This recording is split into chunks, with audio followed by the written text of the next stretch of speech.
Κυρίες και κύριοι, σας καλωσορίζουμε στη δεύτερη στρογγυλή τράπεζα του πρώτου συνεδρίου Αθλητικής Επικοινωνίας και Δημοσιογραφίας, που αφορά τώρα την επικοινωνία στην αθλητική ακεραιότητα. Η ακεραιότητα αποτελεί θεμελιώδη πυλώνα και πυρήνα του αθλητισμού και όλων όσων διοικούν, συμμετέχουν και παρακολουθούν τα αθλητικά γεγονότα. Το ζήτημα αυτό βρίσκεται πολύ ψηλά στη διεθνή ατζέντα. Οι απειλές ενάντια στην αθλητική ακεραιότητα όμως έχουν γιγαντωθεί. Τα σκάνδαλα σεξουαλικής κακοποίησης, παρενόχλησης, κατάχρησης εξουσίας στον αθλητικό χώρο έχουν φέρει στο προσκήνιο την ανάγκη ασφάλειας και προστασίας των φυσικών προσώπων. Αντίστοιχα, τα σκάνδαλα ντόπινγκ και χειραγώγησης αγώνων δημιούργησαν την ανάγκη πλαισίου για την προστασία της αθλητικής ακεραιότητας των διοργανώσεων. Τέλος, τα σκάνδαλα κακοδιαχείρισης και διαφθοράς έχουν φέρει στην επιφάνεια την αναγκαιότητα χρηστής διακυβέρνησης στους αθλητικούς οργανισμούς. Για αυτές λοιπόν τις ενέργειες και τον τρόπο που αντιμετωπίζονται θα μιλήσουν κατά τη διάρκεια της σημερινής στρογγυλής τράπεζας συγκεκριμένοι μιλητές που έχουν ασχοληθεί λεπτομερώς με αυτά τα θέματα. Αφού λοιπόν σας καλωσορίσω στην Κομοτηνή και στη Θράκη γενικότερα, να σας ευχαριστήσω για τη συμμετοχή σας στο πάνελ και θα δώσω αμέσως τον λόγο με τη βοήθεια της τεχνολογίας στον κύριο Γεώργιο Πίκο, προϊστάμενο της Διεύθυνσης Άθληση για Όλους, Προβολής Ανάπτυξης Αθλητισμού, Επιστημονικής Υποστήριξης και Διεθνών Σχέσεων της Γενικής Γραμματείας Αθλητισμού. Κύριε Πίκο, καλησπέρα από την Κομοτηνή. Ωραία. Θα αλλάξουμε λίγο την σειρά μας, γιατί έχουμε ένα θέμα λίγο με την σύνδεση με τους καλεσμένους, γιατί έχουμε με τη βοήθεια της τεχνολογίας τον κύριο Γιώργιο Πίκο και στη συνέχεια τον Βαγγέλη Αλεξανδράκη, ο οποίος είναι διευθυντής σχέσεων με τις Εθνικές Ολυμπιακές Επιτροπές, τη Διεθνή Ολυμπιακή Επιτροπή, και θα συνδεθούμε με την Λοζάνη για αυτό τον λόγο, με τη βοήθεια της τεχνολογίας. Έχουμε πει ότι η τεχνολογία είναι σύμμαχος. Αυτό συζητήσαμε και στην προηγούμενη στρογγυλή τράπεζα, στην πρώτη στρογγυλή τράπεζα, για τις προεκτάσεις της τεχνολογίας και το πώς επηρεάζουν την αθλητική δημοσιογραφία. Λοιπόν, μέχρι να γίνει η σύνδεση, δεν ξέρω αν θέλετε να ξεκινήσουμε με το πάνελ εδώ πέρα των ομιλητών και θα δώσω τον λόγο πρώτα στον κύριο Παναγιώτη Πανούτσο Ταλκόφσκι, διαιτητή και διευθυντή της Eagle Sports Integrity Services. Κύριε Πανούτσο, σας ευχαριστούμε πάρα πολύ που είστε εδώ και ξέρω ότι ειδικεύεστε αυτό το θέμα της αθλητικής ακεραιότητας. Ουσιαστικά, τι αφορά αυτό το θέμα που θα συζητήσουμε, που συζητάμε βασικά σήμερα? Λοιπόν, θα ήθελα να ευχαριστήσω αρχικά το Δημοκρίτιο Πανεπιστήμιο που είναι πάντα φιλόξενο και είναι εδώ για εμάς να προσφέρουμε και να δώσουμε την εικόνα της αγοράς στο κομμάτι της αθλητικής ακεραιότητας. Πράγματι, ασχολούμαι αποκλειστικά με την αθλητική ακεραιότητα. Η εταιρεία μου, Eagle Sports Integrity Services, είναι η μοναδική εταιρεία στην Ελλάδα η οποία ασχολείται πλήρως με την αθλητική ακεραιότητα. Μιας και άλλαξε λίγο η σειρά των ομιλιών, θα ήθελα να ξεκινήσω δίνοντας σας λίγο να καταλάβουμε τι είναι η αθλητική ακεραιότητα. Όταν μιλάμε για αθλητική ακεραιότητα, μιλάμε για το οτιδήποτε μπορεί να βλάψει το αθλητικό περιβάλλον. Μιλάμε για το φαινόμενο του ντόπινγκ, της χρήσης απαγορευμένων ουσιών διακίνησης και εμπορίας. Μιλάμε για το κομμάτι της χειραγώγησης αγώνων, των στημένων παιχνιδιών, είτε τα στημένα παιχνίδια έχουν να κάνουν με το να έρθουν χρήματα από το ποντάρισμα σε παράνομες στοιχηματικές, κυρίως στην Ασία, είτε μιλάμε για το κομμάτι των στημένων παιχνιδιών που γίνεται για να βοηθήσει μια ομάδα την άλλη για βαθμολογικούς λόγους. Και βέβαια έχουμε και μια τρίτη κατηγορία που είναι σε πολύ μικρότερο ποσοστό, που είναι η αντεκδίκηση λεγόμενη. Όταν, για παράδειγμα, ο παίκτης μιας ομάδας έχουν κάποιο προσωπικό θέμα με τον προπονητή και ο προπονητής λόγω κακής επίδοσης της ομάδας είναι πολύ κοντά στο να φύγει από την ομάδα, κάθονται και χάνουν το λέω πολύ απλά τον αγώνα, προκειμένου να κάνουν τη διαδικασία πιο γρήγορη και να φύγει ο προπονητής από την ομάδα. Από εκεί και πέρα έχουμε το κομμάτι του λεγόμενου safeguarding, του λεγόμενου ασφαλή αθλητισμού, που περιλαμβάνει το κομμάτι της κακοποίησης, δηλαδή μιλάμε για σεξουαλική κακοποίηση, σεξουαλική παρενόχληση, σωματική κακοποίηση, ψυχολογική πίεση, bullying, αλλά και το κομμάτι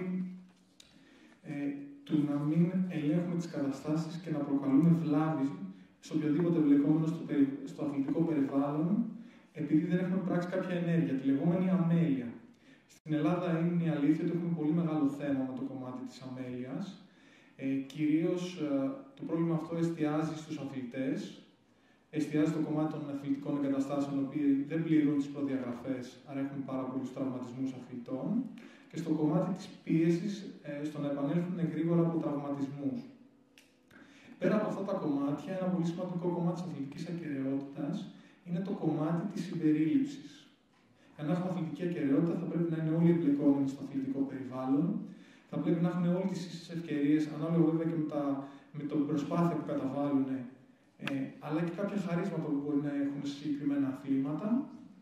Και ιδιαίτερα στο κομμάτι του αθλητισμού έχουμε πολύ μεγάλο πρόβλημα στο κομμάτι της συμπερίληψης, ειδικά σε συγκεκριμένες χώρες και αθλήματα, στο κομμάτι των γυναικών, ιδιαίτερα στην Ευρώπη. Στο κομμάτι των ανθρώπων με αναπηρία, σαφώς έχουμε προχωρήσει αρκετά. Οπότε αυτή είναι έτσι μια εικόνα για το τι είναι η αθλητική ακεραιότητα. Τώρα, γιατί μαχόμαστε την έλλειψη αθλητικής ακεραιότητας? Γιατί χωρίς αθλητική ακεραιότητα δεν μπορούμε να έχουμε ένα ίσο δίκαιο παιχνίδι και κατά συνέπεια, πέρα από το ηθικό κομμάτι, έχουμε και πολύ μεγάλη οικονομική ζημία στο αθλητικό προϊόν λόγω της έλλειψης αθλητικής ακεραιότητας. Σημαίνει ότι οι φίλαθλοι πλέον δεν εμπιστεύονται το αθλητικό προϊόν, άρα δεν πηγαίνουν στο γήπεδο, δεν αγοράζουν φανέλες της ομάδας, δεν βλέπουν την ομάδα στην τηλεόραση, άρα μειώνονται τα χρήματα, τα τηλεοπτικά δικαιώματα. Ενδεικτικά να σας πω ότι από έρευνα η οποία έχει γίνει υπό την αιγίδα της UNESCO από 6 ευρωπαϊκά πανεπιστήμια, το 30% των φιλάθλων προπενταετίας έχουν αποχωρήσει από το αθλητικό κίνημα, δεν βλέπουν αγώνες, δεν αγοράζουν μπλούζες και έχουν στραφεί σε άλλες μορφές ψυχαγωγίας λόγω της έλλειψης αθλητικής ακεραιότητας. Στην Ευρώπη, δεν μιλάμε για την Ασία, που έχουμε τεράστια ποσοστά. Και πέρα από αυτό, για να σας δώσω κι άλλο ένα στατιστικό στοιχείο, το 25% των ενδυνάμει Ευρωπαίων αθλητών σε όλα τα αθλήματα έχει προσεγγιστεί για να στήσει έναν αγώνα κατά τη διάρκεια της καριέρας του. Μιλάμε για πολύ μεγάλο ποσοστό. Και έχουμε μια αύξηση δραστηριοτήτων οι οποίες έχουν να κάνουν με χειραγώγηση αγώνα 15% από το 2022 στο 2023. Οπότε, η αθλητική ακεραιότητα είναι καταρχάς για τις αξίες του αθλητισμού, γιατί ο αθλητισμός είναι ένα εργαλείο για να περνάμε μηνύματα, να εμπλουτίσουμε την παιδεία, τις συμπεριφορές του ανθρώπου, αλλά υπάρχει και το οικονομικό κομμάτι. Και η έλλειψη αθλητικής ακεραιότητας δημιουργεί τεράστιο πρόβλημα στο οικονομικό κομμάτι. Οπότε αυτοί είναι οι δύο βασικοί λόγοι για τους οποίους έχουμε έλλειψη αθλητικής ακεραιότητας, γιατί να μαχόμαστε την αθλητική ακεραιότητα. Από εκεί και πέρα θέλω να κλείσω δίνοντας σας μια εικόνα, πριν μπει και ο εκπρόσωπος της Γενικής Γραμματείας Αθλητισμού, το τι συμβαίνει στην Ελλάδα.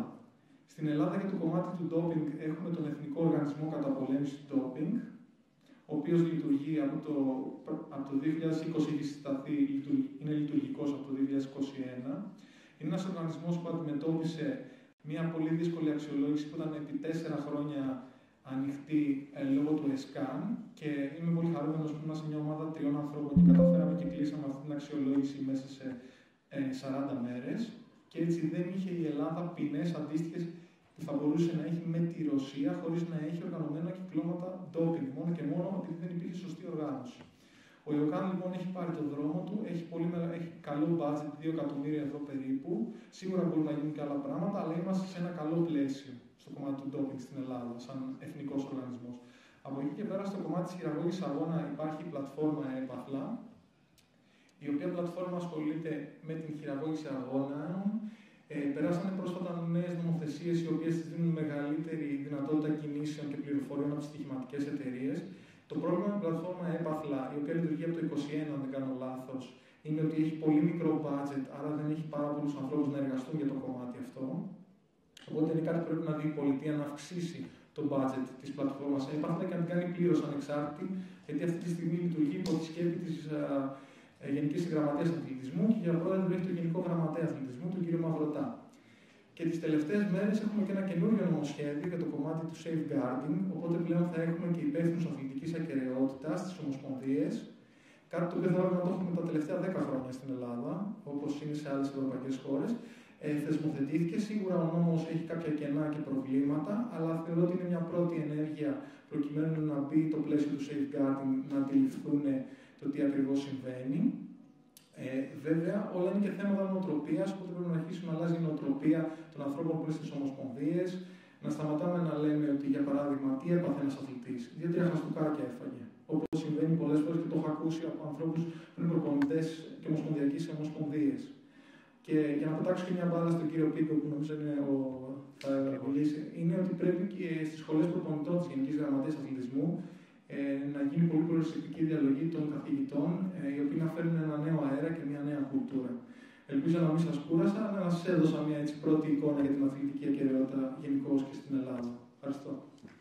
Σε ευχαριστούμε πάρα πολύ. Όχι μόνο ήσουν κατανοητός, έδωσε και μια πολύ ωραία assist για να πάμε στον δεύτερο ομιλητή, τον κύριο Πίκο, προϊστάμενο Διεύθυνση Άθλησης για Όλους, Προβολής, Ανάπτυξης Αθλητισμού, Επιστημονικής Υποστήριξης και Διεθνών Σχέσεων και Γενικής Γραμματέας Αθλητισμού. Ο κύριος Πίκος, δεν ξέρω να μας ακούει. Καμιά φορά ξέρετε και η τεχνολογία μας ταλαιπωρεί, αλλά δεν πειράζει.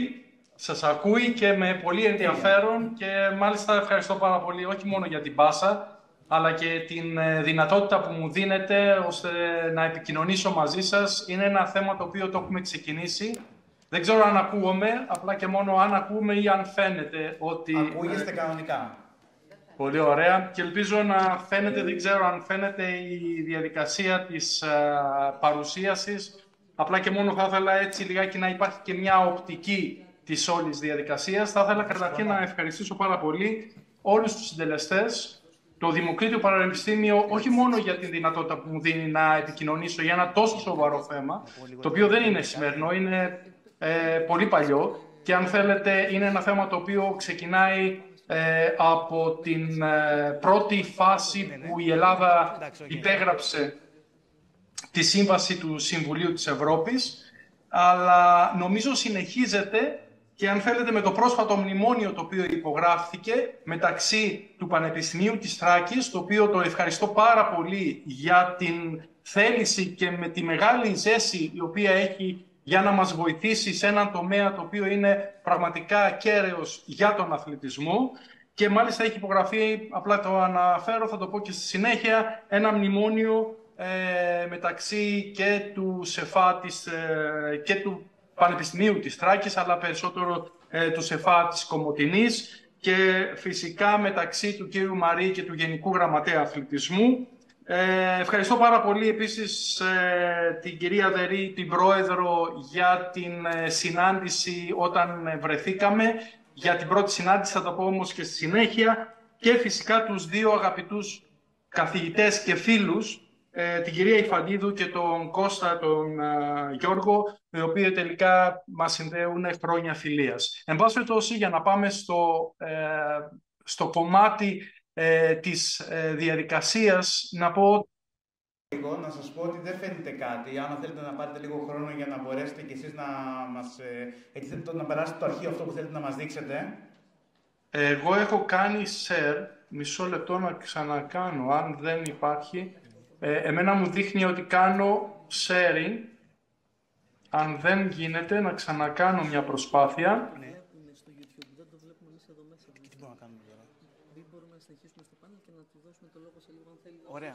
Εγώ το δείχνω, αλλά από ό,τι καταλαβαίνω. Εμείς δεν το βλέπουμε και νομίζω ότι και για το κοινό που είναι εδώ πέρα είναι...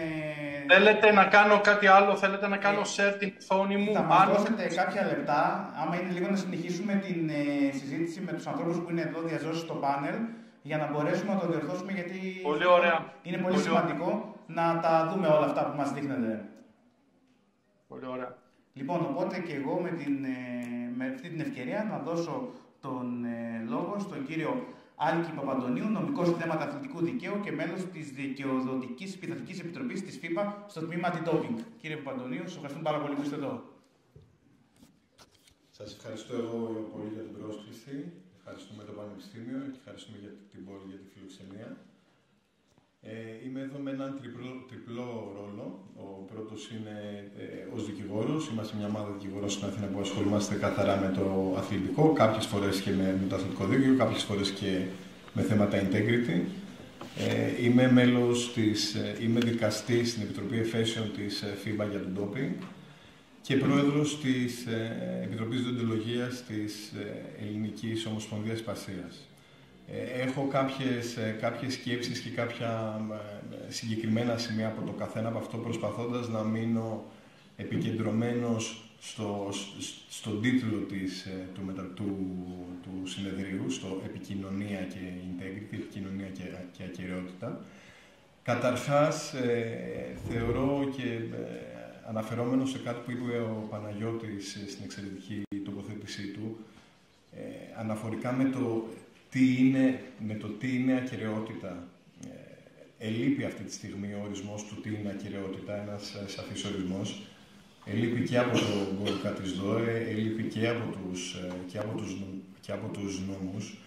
Δεν είναι μια έλλειψη που παρατηρείται στην Ελλάδα. Γενικά δεν έχει οριστεί και προσεγγίζεται αρνητικά. Τι δεν είναι ακεραιότητα. Και εκεί μέσα, κατά την άποψή μου, υπάρχει και ένα μεγάλο κενό, γιατί ως δεν είναι ακεραιότητα, χαρακτηρίζεται ότι είναι ανήθικο για τον αθλητισμό. Και δεν είναι, κατά την άποψή μου, ότι βλάπτει την αθλητική δραστηριότητα. Και εκεί υπάρχει μια μεγάλη σύγχυση και στον Έλληνα νομοθέτη και στις ελληνικές αθλητικές ομοσπονδίες. Είναι τι βλάπτει βαρέως τον αθλητισμό και τι δεν έχει και σχέση άμεση με το αθλητικό γεγονός. Δεν είναι άμεση παραβίαση του κανονισμού. Είναι βαρύτερα παραπτώματα, τα ανέλησε πριν ο Παναγιώτης.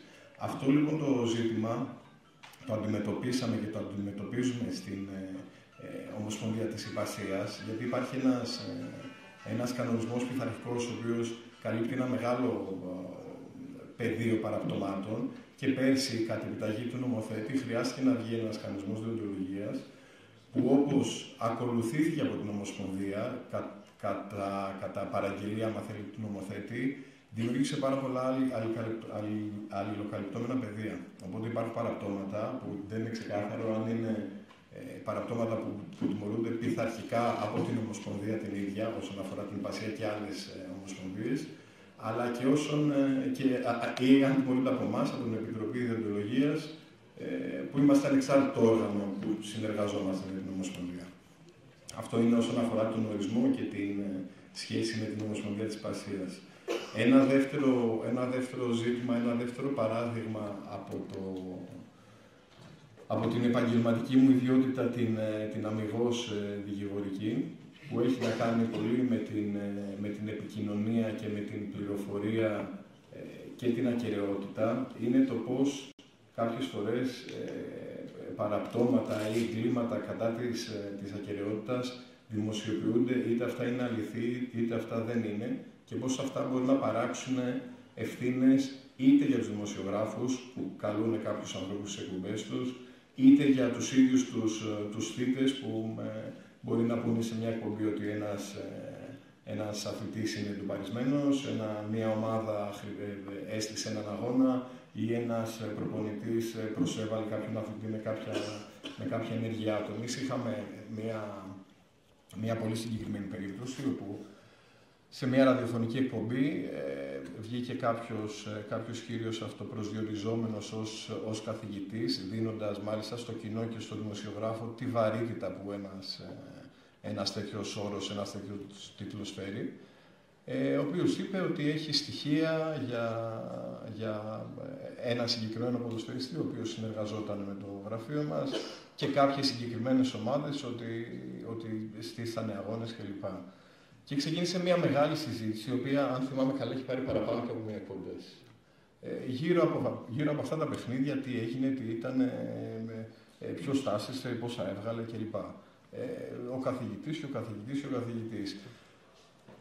Όταν χρειάστηκε να ασχοληθούμε με την υπόθεση και αφενός προσπαθήσαμε να κάνουμε μια διαχείριση ώστε μέχρι να υπάρξει κάποια δίωξη ή έναρξη κάποιας διαδικασίας, το θέμα να μείνει χαμηλά, δηλαδή να μην διακινηθεί μια αβάσιμη πληροφορία σε μεγαλύτερο κόσμο, όπως θα ήταν αν ο ίδιος ο αθλητής προέβαινε σε καταγγελίες, σε διαψεύσεις κλπ. Επομένως, προσπαθήσαμε να σημειώσουμε προς την εκπομπή και προς τους δημοσιογράφους ότι πρέπει να είναι προσεκτικοί με τον τρόπο που απευθύνονται στους καλεσμένους και με τα θέματα που ασχολούνται και με την υπόσταση των καλεσμένων και με την υπόσταση όσων λένε. Και από την άλλη θέλαμε μία έρευνα να δούμε ποιος είναι αυτός ο κύριος και αν μπορούμε να βρούμε και να απευθυνθούμε σε αυτόν τον καθηγητή φιλοσοφίας. Το αποτέλεσμα ήταν ότι αυτός δεν ήταν ούτε καθηγητής ούτε φιλοσοφίας, ήταν ένας άνθρωπος ο οποίος είχε μία προσωπικότητα που έβγαινε σε διάφορα ραδιόφωνα από αυτά τα νυχτερινά που σχολιάζουν και έκανε διάφορων ειδών καταγγελίες, οι οποίες δεν ξέρω αν τις άκουγε κάπου, οι οποίες ήταν όλος αβάσιμες και ποτέ δεν προχώρησε τίποτα από αυτά. Το θέμα τώρα σε σχέση με την πληροφορία και την ακεραιότητα είναι που βρίσκεται η γραμμή όπου έχει ευθύνη ο άνθρωπος του τύπου, ο δημοσιογράφος, να διερευνήσει αφενός ποιο είναι το πρόσωπο που φέρει την πληροφορία, ποια είναι η βασιμότητα της πληροφορίας και το κατά πόσο δεν θα φέρει και ο ίδιος τις ευθύνες που μπορεί να φέρει ο θήτης. Δηλαδή, είναι σαφές ότι βγαίνοντας σε ένα ραδιόφωνο και λέγοντας ότι ο τάδε αθλητής είναι ντοπέ και το γνωρίζω ή έστησε τον αγώνα και το γνωρίζω, μπορεί να φέρει ποινικές και αστικές κυρώσεις. Από εκεί και πέρα, ο δημοσιογράφος δεν έχει την υποχρέωση να γνωρίζει ούτε αν είναι ο αθλητής ντοπέ, ούτε αν έχει ξεκινήσει έρευνα. Πρέπει όμως και οφείλει να διερευνά το ποιος είναι αυτός που εμφανίζεται στην εκπομπή του και να μεταφέρει συνέχεια το βάρος της πληροφορίας σε αυτόν που τη φέρει. Δηλαδή, γνωρίζετε αυτά που αναφέρετε, τα γνωρίζετε, υπάρχει κάποια έρευνα, μπορεί εγώ ο ίδιος να κληθώ ως συνυπέτειός σας, εάν αυτά αποδεχθούν ψευδή. Επομένως, προσπαθώντας συνέχεια να μεταφέρει το βάρος της πληροφορίας σε αυτόν που την έχει και που κάνει, ας πούμε, την καταγγελία. Τώρα, όσον αφορά, υπάρχει για όσους ενδιαφέρονται, υπάρχει ένα πολύ ενδιαφέρον εγχειρίδιο που έχει βγάλει η FIFA. Εμείς θα το ανεβάσουμε στο site μας μεταφρασμένο. Είναι το Integrity Handbook, το οποίο μιλάει για τις ομοσπονδίες και γενικά για τους αθλητικούς οργανισμούς και πώς θα είναι καλό να δημιουργούν πολιτικές στρατηγικής μέσων ενημέρωσης και integrity και πώς η πληροφορία θα μπορεί να γίνεται, να υπάρχουν συγκεκριμένοι διάβλοι ανάμεσα στην Ομοσπονδία και τον τύπο, ώστε να επιτευχθούν οι στόχοι της επικοινωνίας του αθλητικού οργανισμού και να φτάσει στους στόχους που έχουν θέσει, ενίσχυση αξιοπιστίας, δημιουργία εμπιστοσύνης, αναγνώριση και ανάπτυξη επαγγελματικών σχέσεων συνεργασίας μεταξύ του αθλητικού οργανισμού και τους δημοσιογράφους. Και για τελευταίο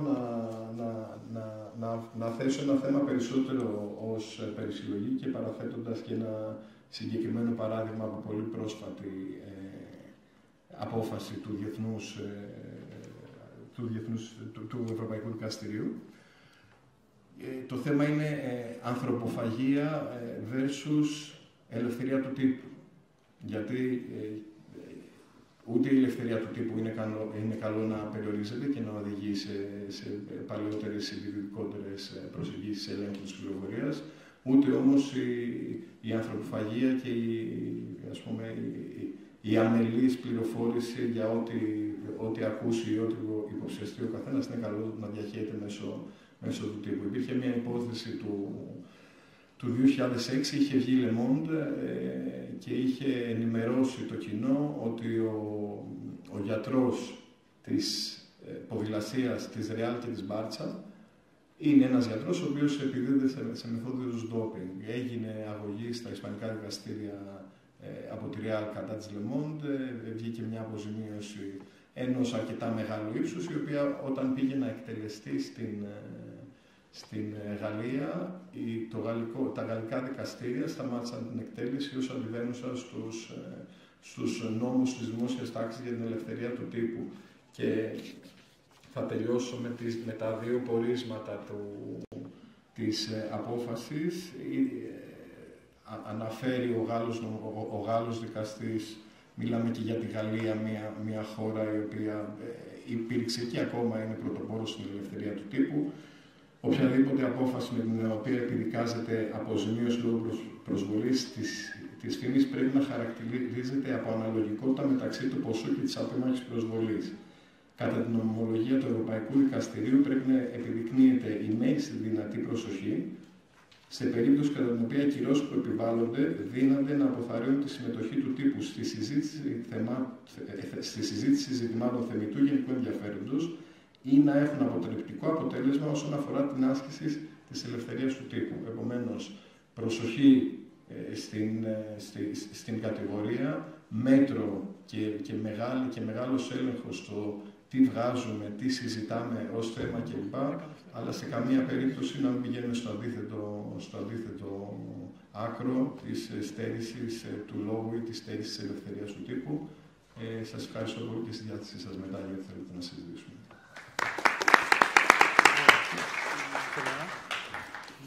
Κάτι θέλετε να προσθέσετε? Να προσθέσω κάτι από αυτό που είπε ο Άλκης. Από την εμπειρία μου στον χώρο του αντι-doping και στο World Athletics αλλά και στον Εθνικό Οργανισμό Καταπολέμησης του Doping, μπορώ να σας πω ότι το 90% των καταγγελιών ήταν για λόγους αντεκδίκησης. Επίσης, κάτι το οποίο θέλω να τονίσω με βάση και αυτά που είπε ο Άλκης είναι ότι πολύ μεγάλη πίεση δέχονται και οι δημοσιογράφοι, γιατί κάθε οργανισμός, ας πούμε και οι οργανισμοί ακεραιότητας έχουν δημοσιογράφους. Δέχονται πάρα πολύ μεγάλη πίεση από τους συναδέλφους τους να αποκαλύψουν πληροφορίες οι οποίες δεν πρέπει να αποκαλύπτονται. Οπότε θα πρέπει και οι δημοσιογράφοι να είναι πάρα πολύ καλά εκπαιδευμένοι σε θέματα ακεραιότητας, να αντιλαμβάνονται μέχρι που μπορεί να φτάσει η πληροφορία και που πρέπει να σταματάει κατά τη διάρκεια της διαδικασίας, γιατί υπάρχει κοινωνική διαδικασία. Λοιπόν, ευχαριστούμε πάρα πολύ. Τώρα ήρθε η ώρα να συνδεθούμε με τη βοήθεια της τεχνολογίας με τον κύριο Πίκο, νομίζω τρίτη φορά και θα είναι η αποτελεσματική. Τέλεια. Λοιπόν, τώρα είμαστε πανέτοιμοι.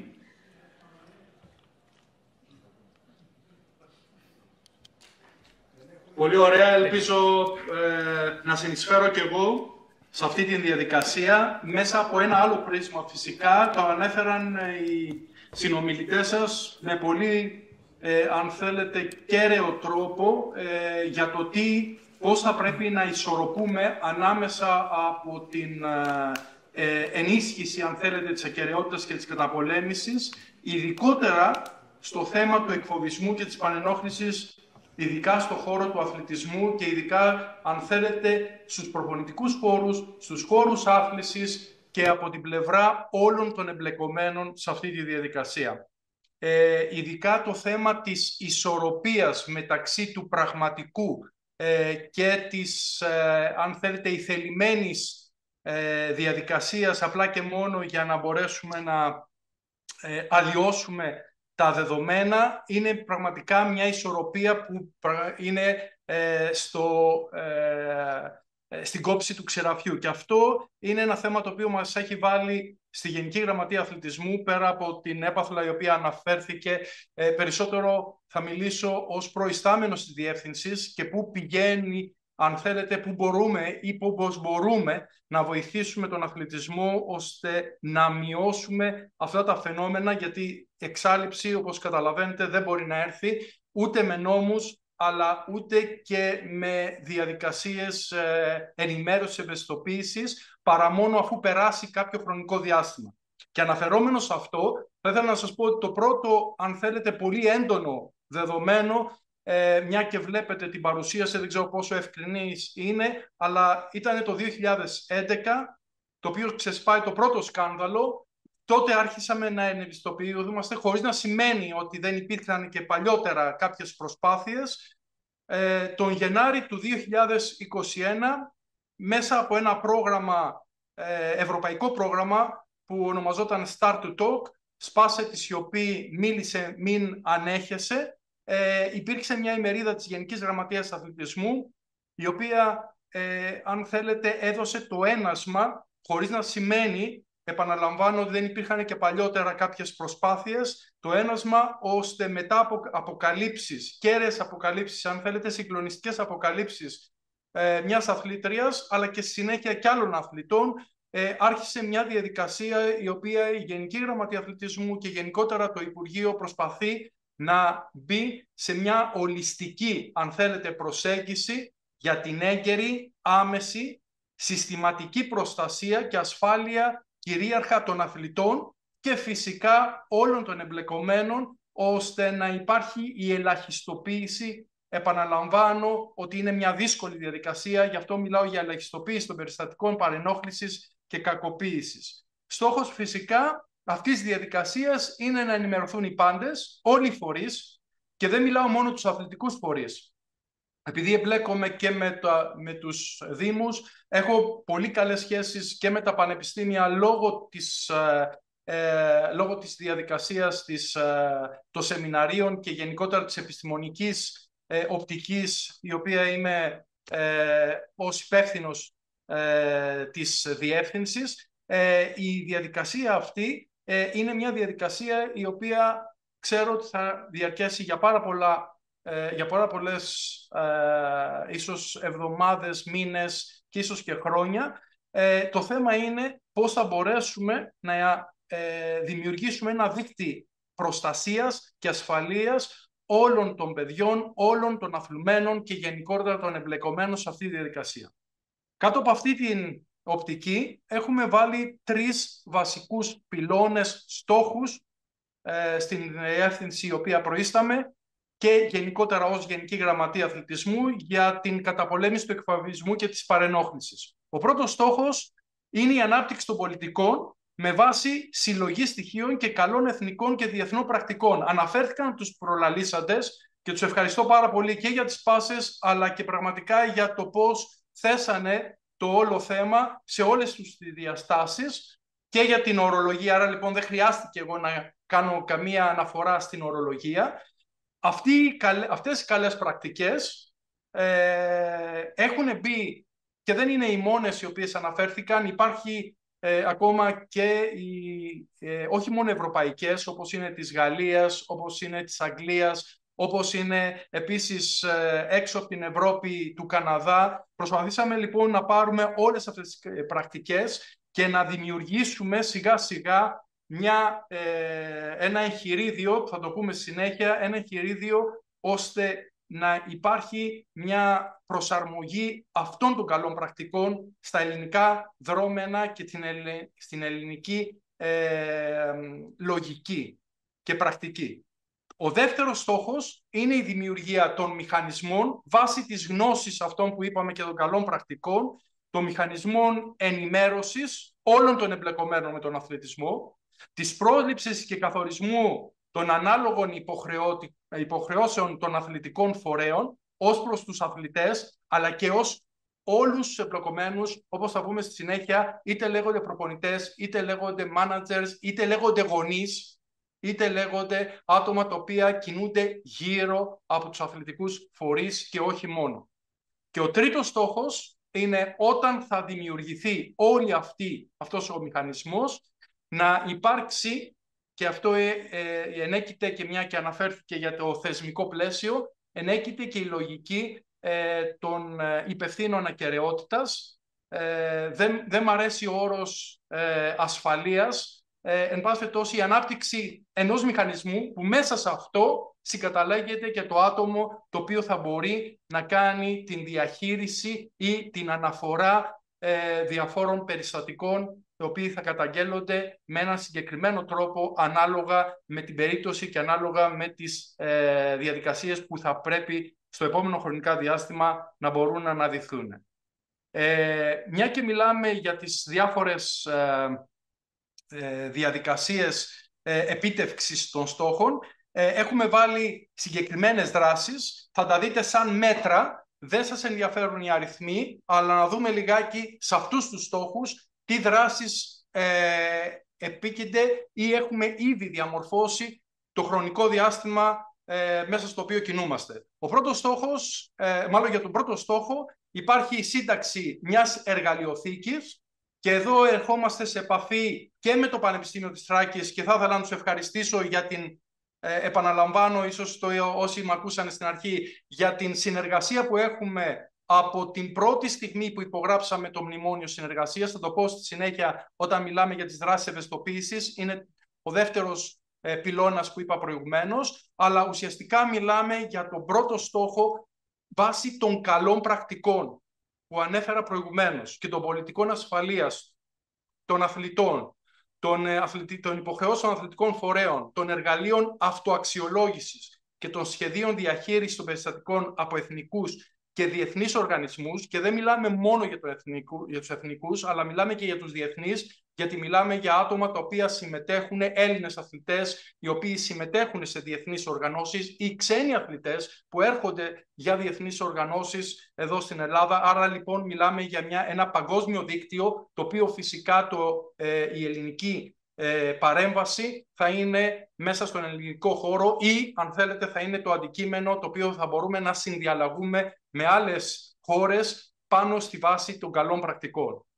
Στον τρίτο στόχο, λοιπόν, υπάρχουν 2 μέτρα τα οποία προσπαθούμε αυτή την περίοδο να υλοποιήσουμε και είναι, αν θέλετε, λίγο μεταγενέστερο ο χρονικό διάστημα το οποίο τελικά θα υλοποιηθούν.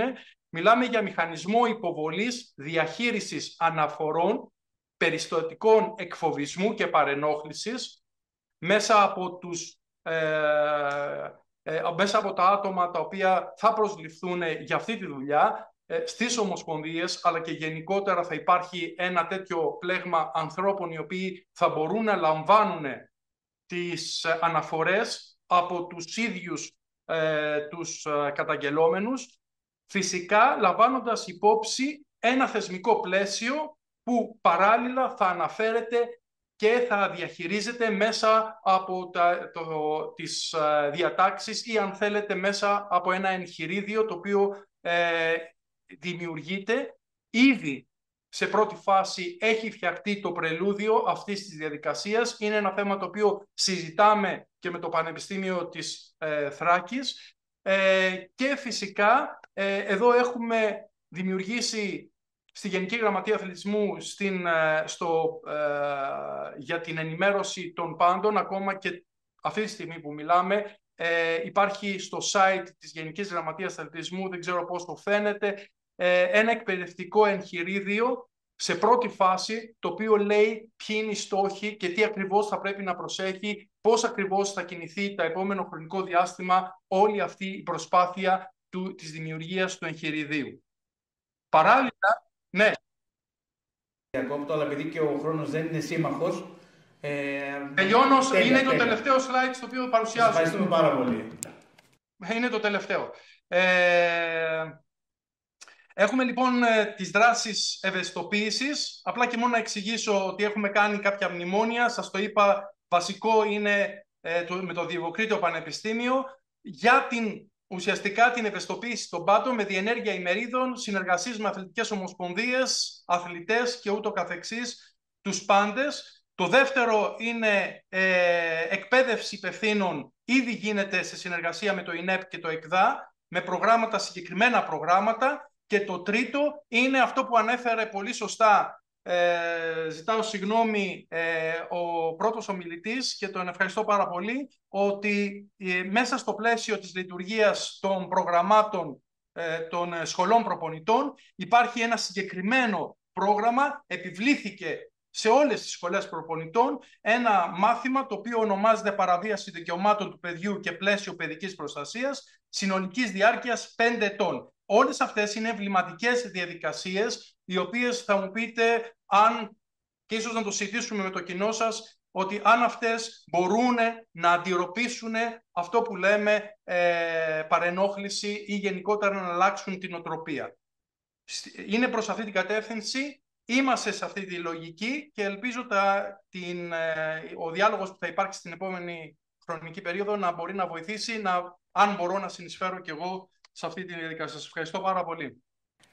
Και ζητάω συγγνώμη που δεν μπορώ να βρίσκομαι εκεί και είναι ειλικρινά ένας πάρα πολύ ωραίος χώρος, ο οποίος τελικά έρχομαι πολύ συχνά, ειδικά στο Πανεπιστήμιο της Κομοτηνής. Ευχαριστώ πάρα πολύ. Εμείς σας ευχαριστούμε για όλα αυτά τα ενδιαφέροντα που μας παραθέσετε και μας αναλύσατε και εννοείται θα χαρούμε στο μέλλον να σας δούμε ξανά και διαζώσεις. Λοιπόν, ακούσαμε όλα όσα είπε ο κύριος Πίκος. Θα μείνουμε, αν όλα πάνε καλά, πάλι με την βοήθεια της τεχνολογίας και θα μεταφερθούμε στην Λοζάνη, αν δεν κάνω λάθος, και στον κύριο Αλεξανδράκη Βαγγέλη, Διευθυντή Σχέσεων με τις Εθνικές Ολυμπιακές Επιτροπές στη Διεθνή Ολυμπιακή Επιτροπή. Με την βοήθεια της τεχνολογίας θα ακούσουμε και θα δούμε τον κύριο Αλεξανδράκη. Ιδάλλως θα απευθυνθούμε πάλι στο πάνελ. Δεν ξέρω αν ακούγεται ο κ. Αλεξανδράκης. Με ακούτε? Εγώ σας ακούω. Ναι, με ακούτε? Σας ακούμε. Καλησπέρα σας. Καλησπέρα σε όλους από Λοζάνη. Πρώτα απ' όλα θα ήθελα να ευχαριστήσω πολύ το Πανεπιστήμιο και την κυρία Ιφαντίδου για την πρόσκληση. Χαίρομαι πολύ και λυπάμαι που δεν μπορώ να είμαι μαζί σας με φυσικό τρόπο, αλλά θα προσπαθήσω περιεκτικά και σύντομα να σας εξηγήσω το ρόλο του Ολυμπιακού κινήματος και τον τρόπο που το Ολυμπιακό κίνημα έχει αντιμετωπίσει το φαινόμενο συγκεκριμένα της χειραγώγησης των αγώνων τα τελευταία χρόνια. Θα σας πάω πίσω στους Ολυμπιακούς Αγώνες της Αθήνας το 2004. Τότε ήταν η πρώτη φορά που η Διεθνής Ολυμπιακή Επιτροπή αντιλήφθηκε πόσο μεγάλο είναι το ζήτημα και το φαινόμενο του στοιχηματισμού γύρω από τους Ολυμπιακούς Αγώνες συγκεκριμένα. Και γι' αυτό το λόγο το 2006, πριν ακριβώς τους χειμερινούς Ολυμπιακούς Αγώνες του Τωρίνο, ήταν η πρώτη φορά που υιοθετήθηκαν κανονισμοί που απαγόρευαν σε όλους τους διαπιστευμένους αθλητές, προπονητές, αντουράζ, γενικά τους διαπιστευμένους, να στοιχηματίζουν με οποιοδήποτε τρόπο σε οποιοδήποτε άθλημα των Ολυμπιακών Αγώνων. Στη συνέχεια έγιναν διάφορες διεργασίες, consultations, ομάδες εργασίας, expert groups και καταλήξαμε το 2015, μια πολύ σημαντική χρονιά, που ήταν τότε που η Διεθνής Ολυμπιακή Επιτροπή υιοθέτησε τον κώδικα του Ολυμπιακού Κινήματος για την πρόληψη των χειραγωγημένων αγώνων. Αυτός ο κώδικας πλέον είναι μέρος του Ολυμπιακού Χάρτη, ακριβώς το ίδιο επίπεδο με τον Παγκόσμιο Κώδικα Αντι-Doping, και η συμμόρφωση με αυτόν τον κώδικα είναι υποχρεωτική για όλα τα μέλη του Ολυμπιακού Κινήματος, δηλαδή τις Εθνικές Ολυμπιακές Επιτροπές, τις Διεθνείς Ομοσπονδίες, αλλά και για τους οργανωτές, τους Multi-Sport Event Organizers, δηλαδή τους οργανωτές Multi-Sport Events. Το 2017, 2 χρόνια μετά, το τμήμα μας, το τμήμα του Ολυμπιακού Κινήματος για την πρόληψη των χειραγωγημένων αγώνων, ιδρύθηκε από τη ΔΟΕ. Και αυτό που θα ήθελα να τονίσω είναι για ποιο λόγο ονομαζόμαστε τμήμα του Ολυμπιακού Κινήματος και όχι απλά τμήμα της Διεθνούς Ολυμπιακής Επιτροπής. Και ο λόγος είναι ότι δεν είναι αποκλειστικό ενδιαφέρον μας και στόχος μας η προστασία των Ολυμπιακών Αγώνων και των Ολυμπιακών Διοργανώσεων, αλλά δουλεύουμε καθ' όλη τη διάρκεια του Ολυμπιακού κύκλου ώστε να υποστηρίξουμε τα μέλη του Ολυμπιακού Κινήματος, τις Εθνικές Ολυμπιακές Επιτροπές, τις Διεθνείς Ομοσπονδίες και μέσω αυτών τις Εθνικές Ομοσπονδίες για να αντιμετωπίζουν και να προλαμβάνουν παραβάσεις όπως αυτές καθ' όλη τη διάρκεια των αγώνων που διοργανώνουν. Μίλησα πριν για τον κώδικα του Ολυμπιακού Κινήματος. Αν θέλαμε να κάνουμε μια περίληψη, θα ήθελα να τονίσω ότι οι παραβάσεις που περιλαμβάνει αυτός ο κώδικας δεν περιορίζονται στην χειραγώγηση.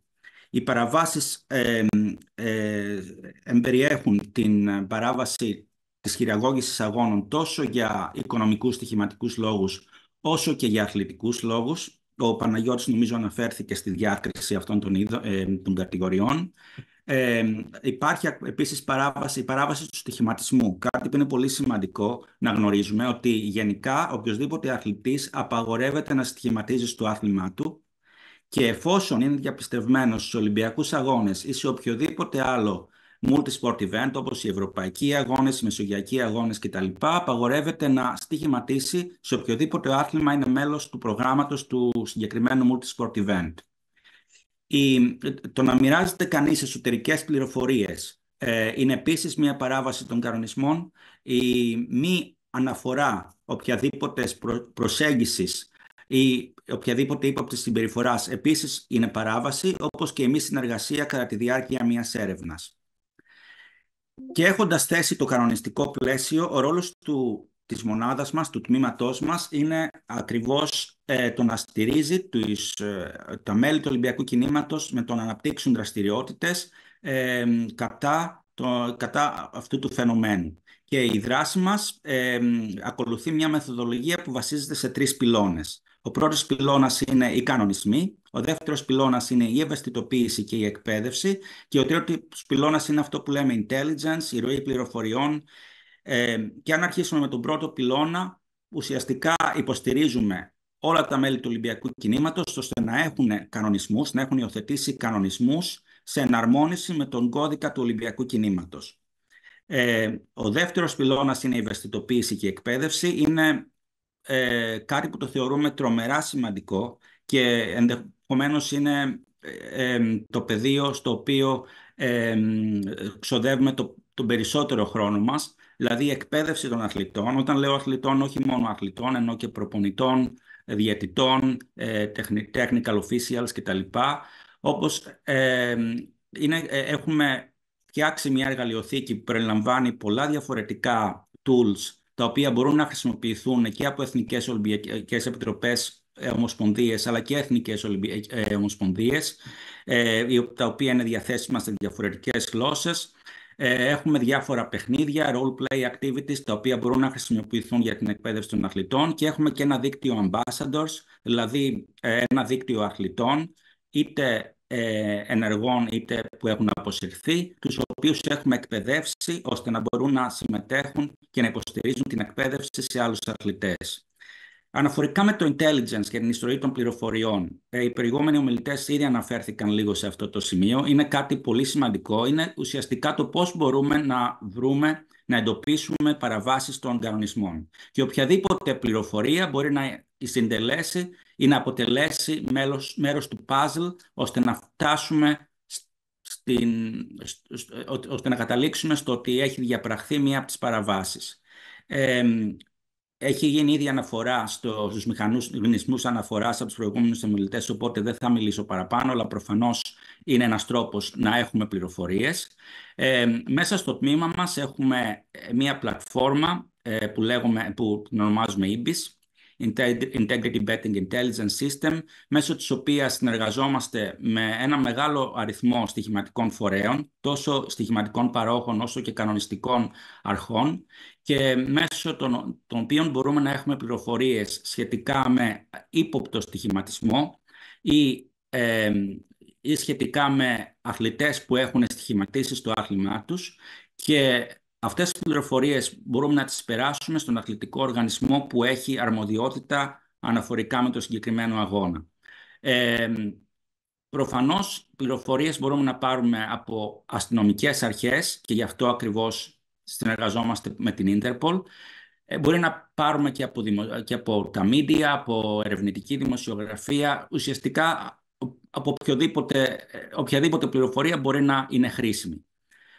Μίλησα ήδη για τη συνεργασία με την Interpol. Είναι σημαντικό, και θα κλείσω με αυτό, να τονίσουμε ότι η χειραγώγηση των αγώνων έχει την πειθαρχική πλευρά, αλλά έχει προφανώς και την ποινική πλευρά, γιατί συνιστά ποινικό αδίκημα.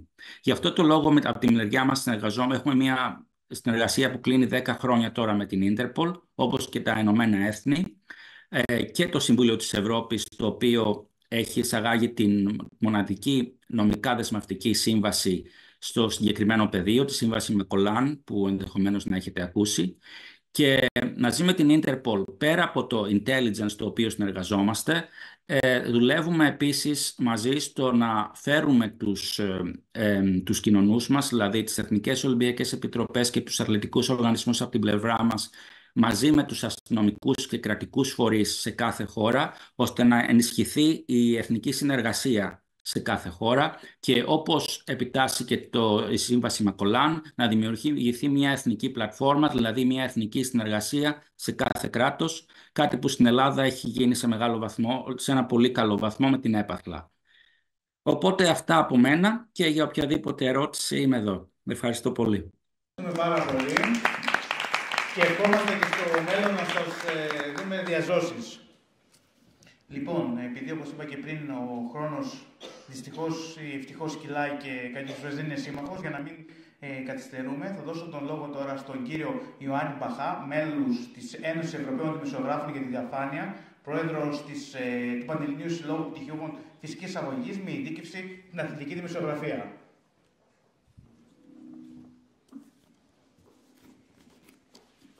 Καλησπέρα και από μένα.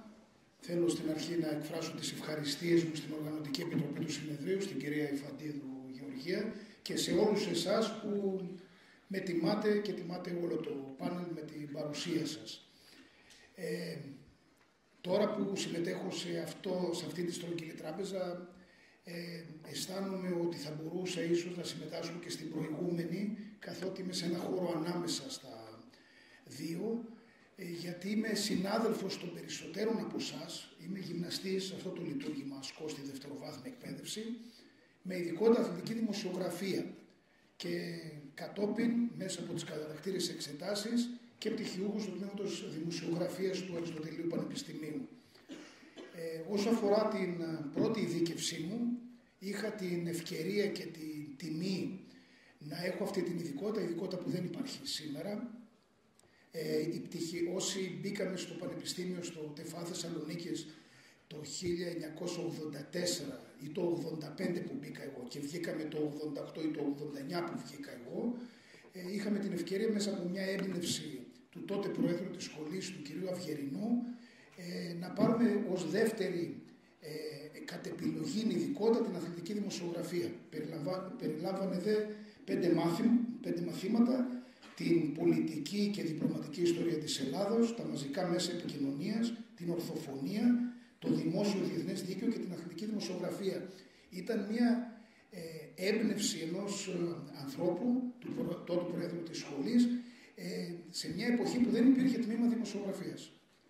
Λοιπόν, θα εξηγήσω τι σημαντικό ήταν αυτό για τη ζωή μας. Ο συνάδελφος ο οποίος διδάσκει το μάθημα της αθλητικής δημοσιογραφίας, όπως μας είπε ο κύριος Τσιγκίλης, που και αυτός είναι και γυμναστής και διδάσκει στο τμήμα δημοσιογραφίας, είναι απόφοιτος του πρώτου κύκλου. Μπήκε το 84, βγήκε το 88.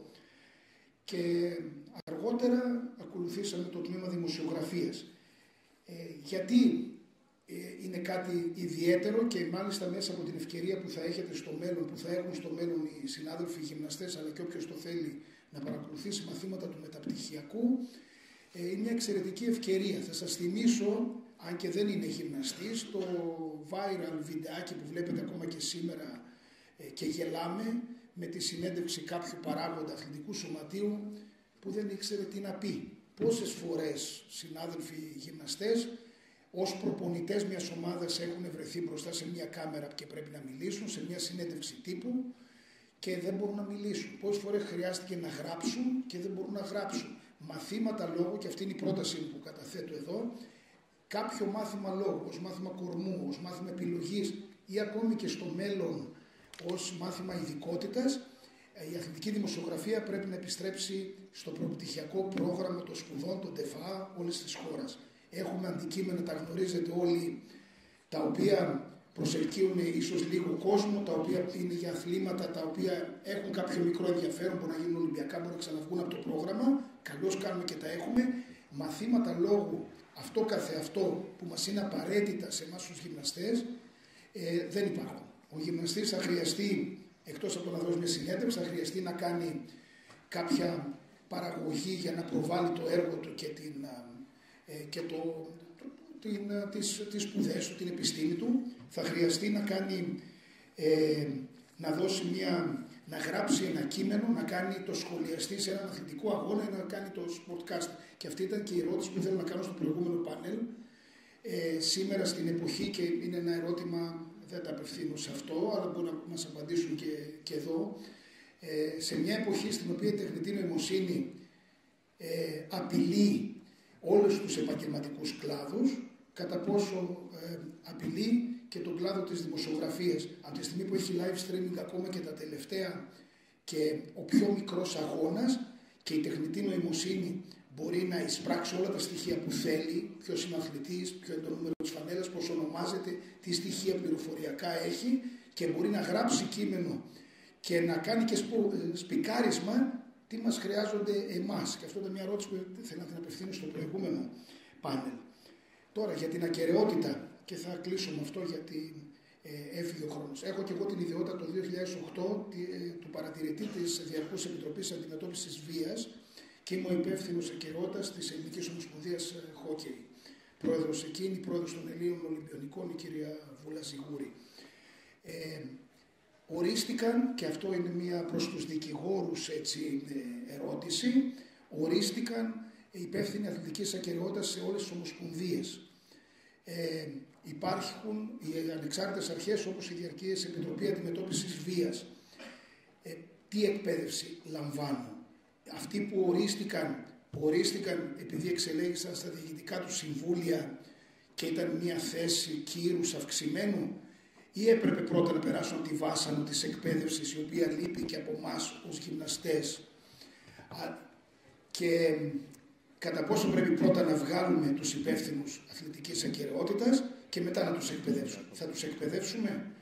Λοιπόν, σε κάθε περίπτωση, ολοκληρώνω αυτό που θέλω να πω, εμείς οι γυμναστές ασκούμε ένα λειτουργήμα. Έχουμε ανάγκη σε κάθε βαθμίδα της εκπαίδευσής μας να λάβουμε γνώσεις από αθλητικής δημοσιογραφίας. Είναι άκρως απαραίτητο για να μπορέσουμε να αρθρώσουμε λόγο όσο πρέπει επιστημονικό και ποιοτικό. Δεύτερον, εμείς οι γυμναστές θα έπρεπε να έχουμε τη δυνατότητα να διεκδικούμε και να λαμβάνουμε επί τη βάση της αξιότητας και εφόσον έχουμε τα προσόντα τέτοιες θέσεις, καθότι βιωματικά γνωρίζουμε τον αθλητισμό. Δηλαδή, στη Διοικητική Επιτροπή Αντιμετώπισης Βίας, καλό θα είναι ένας γυμναστής, ο οποίος μέχρι χθες ήταν ίσως προπονητής, ή παλιοί αθλητές. Είναι μια πορεία η οποία γίνεται και πλέον έχει αλλάξει όλο το αθλητικό κίνημα, και αν έχετε δει και στις πρόσφατες αρχαιρεσίες για τους εκπροσώπους στην Ελληνική Ολυμπιακή Επιτροπή, πλέον έχουμε ένα μεγάλο μέρος Ολυμπιονικών, και έτσι λοιπόν αυτοί που βιωματικά γνωρίζουν τον αθλητισμό έρχονται σε τέτοιες θέσεις. Παρ' όλα αυτά όλοι χρειάζονται εκπαίδευση, και αυτό που απευθύνω στους συναδέλφους που είναι και νομικοί και πολύ ωραία εξήγησαν και την ορολογία και τους διοικητικούς παράγοντες που μας εξήγησαν τις γραμμές της πολιτικής που πρέπει να ακολουθήσουμε, τι κάνουμε σε αυτό, ποια εκπαίδευση θα λάβουμε. Ευχαριστώ.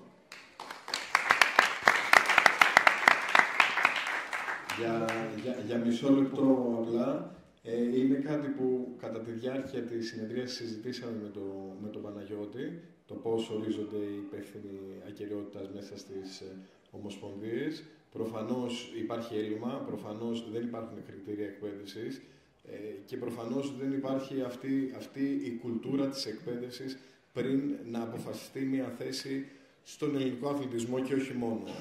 Επομένως, ας ελπίσουμε και ας συμβάλλουμε όλοι εμείς οι οποίοι είμαστε κοινωνοί μιας αθλητικής επιστημονικής κουλτούρας, ώστε να θέσουμε εμείς την εκπαίδευση και αυτή η πληρότητα των θέσεων να μην μείνει απλά στα λόγια. Εγώ θέλω να πω κάτι πολύ γρήγορα, χωρίς να βάζω τους ανθρώπους σε τσουβάλι, χωρίς να βάζω τις προσωπικότητες σε τσουβάλι. Με τον νόμο αυτό ο οποίος υπάρχει, που υπάρχουν υπεύθυνοι αθλητικής ακεραιότητας, μέλη διοικητικών συμβουλίων, έχουμε το εξής, όχι παράλογο, θα έλεγα, το οποίο είναι και νομικά λίγο περίπλοκο. Σκεφτείτε ότι ο υπεύθυνος αθλητικής ακεραιότητας ορίζεται από το Διοικητικό Συμβούλιο. Τα διοικητικά συμβούλια στην Ελλάδα, κατά κύριο λόγο, βγαίνουν με 70-80%. Οπότε ο άνθρωπος ο οποίος θα τον βάλουν να ελέγξει το Διοικητικό Συμβούλιο τους προπονητές, θα ανήκει στην ομάδα που κέρδισε τη διοίκηση. Δηλαδή θα είναι ένας από αυτούς τους οποίους θα χρειαστεί να ελέγξει. Οπότε αντιλαμβάνεστε ότι αν έχουμε μια περίπτωση κακοποίησης από έναν προπονητή ο οποίος θα έχει καλά με το Διοικητικό Συμβούλιο, ένα περιστατικό βίας από έναν αθλητή σε έναν προπονητή, γιατί μπορεί να γίνει και αυτό, δεν είναι μόνο προπονητές. Λοιπόν, πώς θα βρει το θάρρος να πάει στον υπεύθυνο αθλητικής ακεραιότητας, αφού ξέρει ότι ο υπεύθυνος ακεραιότητας είναι μέλος του ΔΣ, το οποίο κέρδισε τις εκλογές και κατά συνέπεια ανήκει στο κοντινό κύκλο του προπονητή. Γι' αυτό λέμε ότι χρειάζεται να υπάρχει μια ανεξαρτησία. Και πρέπει οι άνθρωποι, σαν τον συνάδελφο εδώ, να είναι υπεύθυνοι ακεραιότητας, αλλά όχι στις διαδικασίες. Να έχουν το πολιτικό κομμάτι, το κομμάτι της εκπροσώπησης, της ενημέρωσης. Το κομμάτι το διαδικαστικό πρέπει να το έχουν φορείς έξω από τις ομοσπονδίες. Γι' αυτό, για παράδειγμα, στις παγκόσμιες ομοσπονδίες όπως είναι το World Athletics, υπάρχει ξεχωριστός οργανισμός αθλητικής ακεραιότητας, ο οποίος χρηματοδοτείται αυτόνομα από όλους τους φορείς του στίβου, όχι μόνο από το World Athletics. Και η πρώτη έρευνα που έκανε το Athletics Integrity Unit ήταν ενάντια, ερεύνησε την ηθική του προέδρου του World Athletics, του Lord Sebastian Coe. Αντιλαμβάνεστε. Λοιπόν, πολύ χρήσιμες οι παρεμβάσεις. Δίνω τον λόγο στον Δημήτρη Πουλακίδα, νομικός σε θέματα αθλητικού δικαίου. Καλησπέρα από μένα. Να ευχαριστήσω σύντομα τη διοργάνωση. Χαίρομαι πάντα να επιστρέφω όσο μιλητής σε πανεπιστήμιο που έχω υπάρξει φοιτητής. Να επισημάνω το χιούμορ της διοργάνωσης, γιατί αυτή τη στιγμή στο αμφιθέατρο υπάρχει ένας πλακίδας, ένας πουλακίδας και ένας πουλακιδάκος. Οπότε σας μιλάω πουλακίδας τώρα σε αυτή την περίπτωση. Οι συνομιλητές με κάλυψαν σε μεγάλο βαθμό στα θέματα ακεραιότητας, οπότε θα είμαι σύντομος για να δώσω και το λόγο. Θέλω να κάνω απλά ένα βήμα πίσω και να δούμε λίγο τι είναι η επικοινωνία. Αν το θεωρητικοποιήσουμε λίγο, είναι ανταλλαγή μηνυμάτων, ανταλλαγή πληροφορίας, κωδικοποιημένων συγκεκριμένα μηνυμάτων, συμπεριφορών, συναισθημάτων, που έχουν όμως σαν βασικό στόχο να πληροφορήσουν, να πείσουν, να δημιουργήσουν τάσεις, να δημιουργήσουν στερεότυπα. Και τώρα αυτό το λέω όχι μόνο απευθυνόμενο σε δημοσιογράφους, αλλά απευθύνομαι σε ανθρώπους που μπορεί να έχουν δουλέψει σε μια ΠΑΕ ως επικοινωνία, σε μια ΚΑΕ ως επικοινωνία, έτσι. Πώς μας ενδιαφέρει λοιπόν μέσα από ένα νομικό πρίσμα η επικοινωνία και ο αντίκτυπος της στην ακεραιότητα? Μας ενδιαφέρει σε σχέση με το τι επιτρέπεται να πει και τι δεν επιτρέπεται να πει. Είπε, νομίζω, ο κ. Αλεξανδράκης πιο πριν, ανέφερε για το reporting, για την υποχρέωση reporting, αλλά και για την υποχρέωση εμπιστευτικότητας. Οι περισσότεροι κανονισμοί, αν όχι όλοι, των αθλητικών ομοσπονδιών περιέχουν άρθρα, διατάξεις για την υποχρέωση reporting και για την υποχρέωση εμπιστευτικότητας. Οπότε η επικοινωνία λοιπόν καλύπτεται σε μεγάλο βαθμό από κανονισμούς ομοσπονδιών και ακεραιότητα. Μάλλον η επικοινωνία στην ακεραιότητα καλύπτεται από τους κανονισμούς, από τους κώδικες διοντολογίας και φυσικά από τους κώδικες διοντολογίας των δημοσιογράφων. Έτσι, ΨΑΤ, ΣΙΕΑ, ΕΣΟΥΡΟΥ, δεν ξέρω αν τα λέω όλα. Οπότε θα επιχειρήσω να δώσω έναν ορισμό στην ακεραιότητα, αν και είπαν οι συνομιλητές αρκετά. Αν έπρεπε να την ορίσω, κατά την ταπεινότητά μου, είναι ένα φάσμα συμπεριφορών και επαπειλούμενων ποινών που ρυθμίζονται κανονιστικά, ώστε να αποφεύγονται συμπεριφορές ή πράξεις ή παραλήψεις που δημιουργούν στην κοινωνία μία αποστροφή προς τον αθλητισμό. Μπορεί να είναι match fixing, δεν τα αναφέρω πάλι, αναφέρθηκαν. Αυτό που συμβαίνει, νομίζω το ανέφερε ο Άλκης πριν, είναι ότι συχνά αυτές οι διατάξεις είτε αλληλοκαλύπτονται, είτε αλληλοσυγκρούονται, είτε αλληλοσυμπληρώνονται. Πάντως υπάρχει μια σύνδεση με κάθε τρόπο. Κάποια παραδείγματα θα θέσω για να μην καταχραστώ τον χρόνο και να δώσω άμεσα το λόγο για παραβάσεις που δεν αναφέρθηκαν πιο εκτενώς, όπως της διαφθοράς, της δωροδοκίας και της σύγκρουσης συμφερόντων. Είναι τρεις παραβάσεις που ρυθμίζονται στις περισσότερες ομοσπονδίες, που αν το σκεφτούμε, η μία φέρει την άλλη. Δηλαδή, ακόμα και το match fixing. Κάποιος δωροδοκεί κάποιον για να στήσει ένα παιχνίδι. Δωροδοκεί κάποιον με αποτέλεσμα να τον διαφθείρει. Η σύγκρουση συμφερόντων, ας πούμε. Αν με δωροδοκίσει κάποιος, ενώ έχω κάποια θέση, προφανώς έχω σύγκρουση συμφερόντων.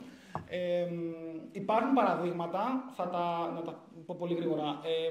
Ένα παράδειγμα σύγκρουσης συμφερόντων που αντιμετώπισε, μάλλον είχε ήδη ρυθμίσει η UEFA και δεν χρειάστηκε να το αντιμετωπίσει ούτε επικοινωνιακά ούτε νομικά, ήταν η συμμετοχή της Manchester City και της Χιρόνα στο UEFA Champions League. Φαντάζομαι όσοι το γνωρίζετε. Όσοι δεν το γνωρίζετε, ανήκουν στον ίδιο όμιλο επενδυτών. Έπρεπε να έχει ένα ποσοστό κάτω από το 30% η Χιρόνα, θυμάμαι καλά, για να μπορούν να συμμετάσχουν και οι δύο. Άλλως θα υπήρχε σύγκρουση συμφερόντων, δεν θα μπορούσαν να αγωνιστούν στην ίδια διοργάνωση. Γιατί θα θυγόταν η ακεραιότητα της διοργάνωσης. Η UEFA το είχε ρυθμίσει ήδη αυτό, δεν χρειάστηκε και επικοινωνιακά να αγχωθεί. Και να πάω στη δωροδοκία και στη διαφθορά.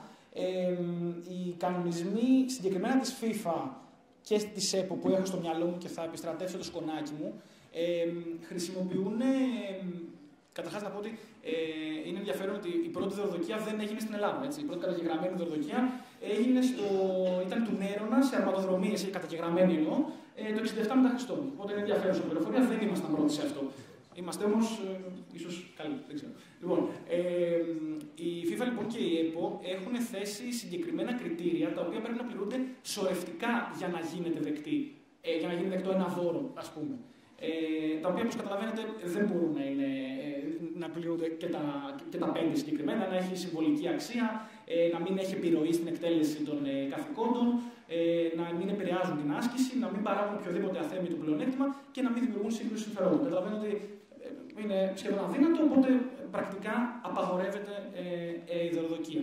Οι ποινές είναι πάρα πολύ αυστηρές, τουλάχιστον για την ΕΠΟ που μελετούμε. Χρησιμοποιώ πολύ το ποδόσφαιρο γιατί έχει ρυθμιστεί περισσότερο, παλαιότερα, μάλλον καλύτερα από τα υπόλοιπα αθλήματα. Έτσι, ζητώ την κατανόησή σας. Επισύρει ποινές από 20 μέχρι 60.000 ευρώ, 10 έτη αποκλεισμό ενασχόλησης και 10 έτη αποκλεισμό εισόδου στα γήπεδα. Σε σχέση με την διαφθορά, αλλά και τη δωροδοκία, αλλά και το στοιχηματισμό, υπήρξε ένα παράδειγμα πολύ πρόσφατο και θα κλείσω με αυτό, που είχε ενδιαφέρον κατά την ταπεινή μου άποψη και νομικά, αλλά και δημοσιογραφικά ή επικοινωνιακά.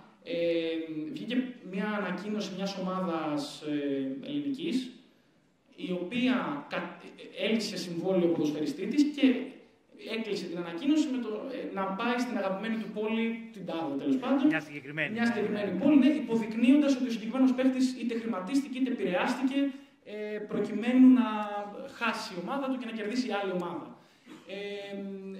Το βρήκα πολύ ενδιαφέρον. Δεν ξέρω αν ερχόταν στο γραφείο μας ο συγκεκριμένος παίκτης, πώς θα το συμβουλευόμασταν και πώς θα το συμβουλεύαμε, και το σκέψη του να το απαντήσουμε. Ή ακόμα, για μένα το σημαντικότερο ήταν πώς το χειρίστηκε η επικοινωνία της ομάδας.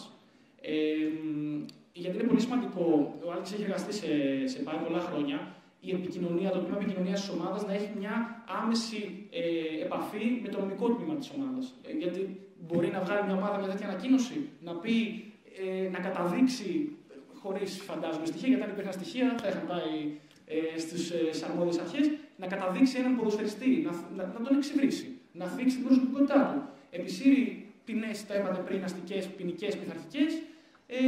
Δεν κινήθηκε από όσο ξέρω κάτι, αλλά και τα τρία. Σε κάθε περίπτωση, οι ομοσπονδίες και οι οργανισμοί θεωρούν εργαλεία, θεωρούν συμμάχους, τα media θεωρούν συμμάχους στην επικοινωνία. Πρέπει να καταλάβει και η επικοινωνία πόσο σημαντική είναι για την ακεραιότητα και μαζί να προστατεύσουμε η ακαδημαϊκή, η επικοινωνία, οι γυμναστές, να προστατεύσουμε το αθλητικό οικοδόμημα. Ευχαριστώ πολύ και ελπίζω να μην λύσουμε. Δεν έχουμε χρόνο να συζητήσουμε για την επικοινωνία στις ομάδες, γιατί αυτό είναι ένα θέμα πολύ πονεμένο. Λοιπόν, πάμε στην ακαδημαϊκή κοινότητα και συγκεκριμένα θα δώσω το λόγο στην κυρία Δόμνα Μιχαήλ, καθηγήτρια και αναπληρώτρια πρόεδρος του Τμήματος Επικοινωνίας και Ψηφιακών Μέσων του Πανεπιστημίου Δυτικής Μακεδονίας. Ευχαριστούμε πολύ. Μην χειροκροτείτε ακόμα, μετά. Άμα σας αρέσουν αυτά που θα ακούσετε. Ευχαριστούμε πάρα πολύ για την υπέροχη φιλοξενία εδώ το Δημοκρίτιο. Είχα 25 χρόνια να έρθω, χάρηκα πάρα πολύ που ήρθα. Λοιπόν, ευχαριστώ και πάρα πολύ τους προηγούμενους εισηγητές για όλα αυτά τα πολύ ενδιαφέροντα πράγματα που μας είπαν.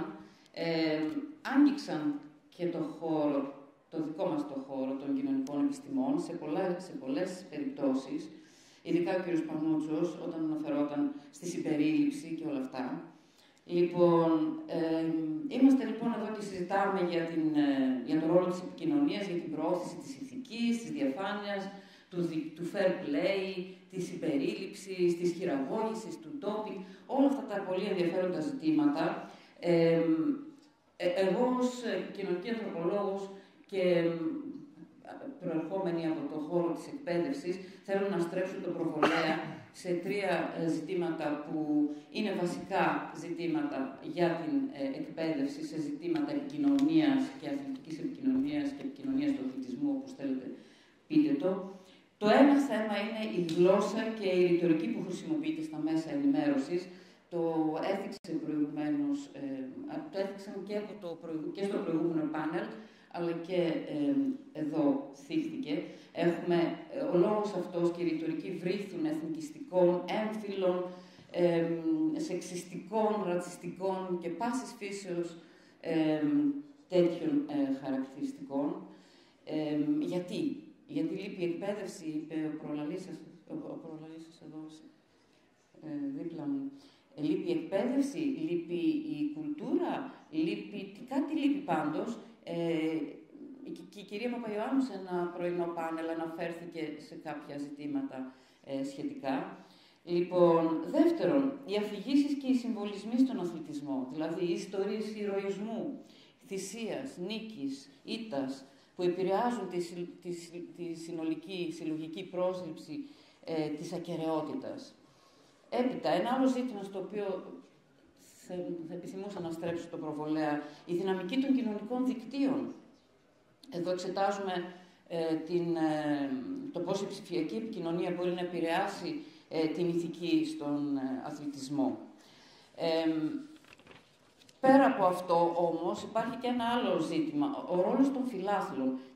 Τι είναι οι φίλαθλοι? Οι φίλαθλοι δεν αποτελούν μια πολιτισμική ομάδα ή ένα cultural group, ας πούμε, που θα λέγαμε στις κοινωνικές επιστήμες, μια πολιτισμική ομάδα με κάποια χαρακτηριστικά. Είναι και αυτοί ενεργοί φορείς διαμόρφωσης της αθλητικής ηθικής. Πώς μπορεί εδώ να συμβάλλουν, πώς μπορούν να συμβάλλουν οι κοινωνικές επιστήμες και η εκπαίδευση στο να βοηθήσουμε ή τέλος πάντων να εστιάσουμε στη διαμόρφωση αυτής της αθλητικής ηθικής. Πιθανότητα εξετάζοντας τους κώδικες τιμής και συμπεριφοράς των φιλάθλων. Είναι πολύ έντονα αυτά τα στοιχεία. Εξετάζοντας την επικοινωνιακή δυναμική εντός των γηπέδων, αλλά και στα social media. Πώς εισπυρώνονται, πώς ομαδοποιούνται, πώς επικοινωνούν, ποια είναι τα σύμβολά τους και τι αναπαράγεται μέσα από αυτούς τους συμβολισμούς. Πόσο έντονα και τι απήχηση έχουν όλα αυτά σε πλατύτερες μάζες φιλάθλων. Έπειτα, οι αντιδράσεις της κοινής γνώμης σε σκάνδαλα αθλητικής διαφθοράς. Και αυτό είναι ένα ζήτημα σημαντικό. Και αφού αφήσω όλα αυτά τα εκπαιδευτικά, ας πάω στην ορατότητα. Την ορατότητα σε θέματα συμπερίληψης. Αναφέρθηκε προηγουμένως ο κύριος Πανούτσος στο ζήτημα της συμπερίληψης αναφορικά με τις γυναίκες και αναφορικά με τους ΑΜΕΑ, που έχει γίνει πρόοδος. Όντως έχει σημειωθεί πρόοδος εκεί. Όμως υπάρχουν και άλλα ζητήματα συμπερίληψης όπου δεν έχει σημειωθεί πρόοδος, αντίθετα μάλιστα παρατηρούμε βήματα προς τα πίσω ή βήματα μπρος-πίσω. Θα το σχολιάσω λίγο μετά αυτό. Άρα λοιπόν, ως προς την πρόσβαση των γυναικών, αναφέρθηκε η κυρία Παπαϊωάννου το πρωί, ως προς την πρόσβαση των γυναικών στον αθλητισμό, αλλά και ως προς ζητήματα που έχουν να κάνουν με τη χρηματοδότηση, που είπατε είναι μικρότερη χρηματοδότηση και προβολή των γυναικείων αθλημάτων, αλλά και η έλλειψη αμοιβής και χορηγιών σε σύγκριση με άνδρες αθλητές. Ο σεξισμός και τα στερεότυπα υπόθηκε προηγουμένως και από εσάς, που υποτιμούν την ικανότητα των γυναικών στον ανταγωνιστικό αθλητισμό. Ποιος δώσω ένα παράδειγμα. Αν θέλετε να με αφήσετε να ολοκληρώσετε και να το δώσετε μετά. Ευχαριστώ για τον ενθουσιασμό σας πάντως. Λοιπόν, ο αποκλεισμός από συγκεκριμένα αθλήματα στις πρώτες Ολυμπιάδες. Οι γυναίκες δεν επιτρέπονται να αγωνιστούν. Παραδείγματος χάρη το 1967, έτσι, όπου έγινε η πρώτη γυναίκα, που τέλος πάντων ήταν η Κάθριν Σουίτσερ, πώς λεγόταν, έγινε η πρώτη γυναίκα που έτρεξε μαραθώνιο στη Βοστόνη. Παρά το γεγονός ότι οι διοργανωτές προσπάθησαν να τη βγάλουν εκτός αγώνα. Και πάμε και σε άλλα ζητήματα, ως προς τη διαμάχη για το φύλο ή τα φύλλα, για τον επαγγελματικό αθλητισμό. Ορισμένες περιπτώσεις έχουν γύρει ερωτήματα σχετικά με τον ορισμό του φύλου, των φύλων στον αθλητισμό. Σημαντικά ζητήματα περιλαμβάνουν περιπτώσεις διαφυλικών ή μη διαδικών binary είναι ο όρος, διαδικών, να το πω, αθλητών, αθλητριών και οι προκλήσεις που αντιμετωπίζουν όσον αφορά τη συμμετοχή τους σε ανδρικές ή γυναικείες κατηγορίες. Ποια ήταν η περίπτωση της αθλήτριας από την Νότια Αφρική, Κάστερ Σεμένια, μπράβο. Κάστερ Σεμένια, μπράβο. Λοιπόν, η οποία αποκλείστηκε από αγώνες γυναικών λόγω υψηλών επιπέδων τεστοστερόνης. Μπράβο. Λοιπόν, αυτές οι περιπτώσεις εγείρουν λοιπόν ανθρωπολογικά ερωτήματα, ανθρωπολογικά, κοινωνιολογικά ερωτήματα σχετικά με το κατά πόσο ο αθλητισμός ενισχύει ή περιορίζει τις έμφυλες ταυτότητες, ποιοι θεσμοί ορίζουν το ποιος, ποια θεωρείται άνδρας ή γυναίκα, αρχίζουμε και μπαίνουμε σε άλλα χωράφια. Και ας πάμε τώρα στην LGBTQ+ κοινότητα, αθλητές και διακρίσεις. Η παρουσία των LGBTQ+ λοιπόν, ατόμων στον αθλητισμό συνοδεύεται από προκλήσεις όπως ο φόβος αποκάλυψης της ταυτότητας, το coming out, ειδικά σε ανδροκρατούμενα αθλήματα και χώρες με ένα θεσμικό νομικό πλαίσιο το οποίο είναι πολύ περιοριστικό και καθόλου συμπεριληπτικό, ο κοινωνικός στιγματισμός και οι διακρίσεις εις βάρους γκέι, λεσβιών, αμφιφιλόφιλων ή τρανς αθλητών, η δημιουργία πιο συμπεριληπτικών λοιπόν πολιτικών και η συζήτηση για το δικαίωμα συμμετοχής των τρανς αθλητών. Θετικά παραδείγματα. Λοιπόν, ναι, οι Ολυμπιακοί Αγώνες του 2021 που θεωρήθηκαν οι πιο συμπεριληπτικοί αγώνες πριν ίσως από τους αγώνες του Παρισιού, με συμμετοχή τρανς αθλητών για πρώτη φορά το 2021. Λοιπόν, και πάμε και στην έμφυλη αναπαράσταση των αθλητών στα ΜΜΕ. Και αυτό είναι ένα θέμα εδώ. Οι γυναίκες αθλήτριες λαμβάνουν λιγότερη προβολή από τους άνδρες. Κυρία Μιχαήλ, με επιτρέψετε λίγο να... Ναι. Απλά επειδή ο χρόνος μας πιέζει. Τέλεια, ευχαριστώ πάρα πολύ. Αν και δεν θα ήθελα να τελειώσω, αλλά θα τελειώσω. Με 2 φράσεις. Και βέβαια η σεξιστική κάλυψη, που το αναφέρθηκε στο προηγούμενο πάνελ, από την Ελένη. Δεν είναι εδώ τώρα η Ελένη.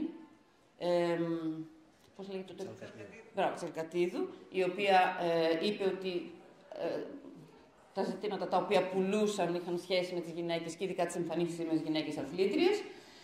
Υπάρχει λοιπόν το ζήτημα του σεξισμού και φυσικά και οι αθλητές και αθλητές LGBTQ+ κοινότητας αντιμετωπίζουν αποκλεισμό ή υποβάθμιση στις ειδήσεις. Λοιπόν, αυτά ήθελα να πω. Μάλλον ήθελα να πω ότι πρέπει να στρέψουμε και εκεί την προσοχή μας. Γιατί όλα τα άλλα είχαν υποθεί προηγουμένως. Οπότε ελπίζω να μην καταχράστηκα πολύ το χρόνο. Δώστε κατευθείαν το λόγο στον κύριο Πουλακιδάκο.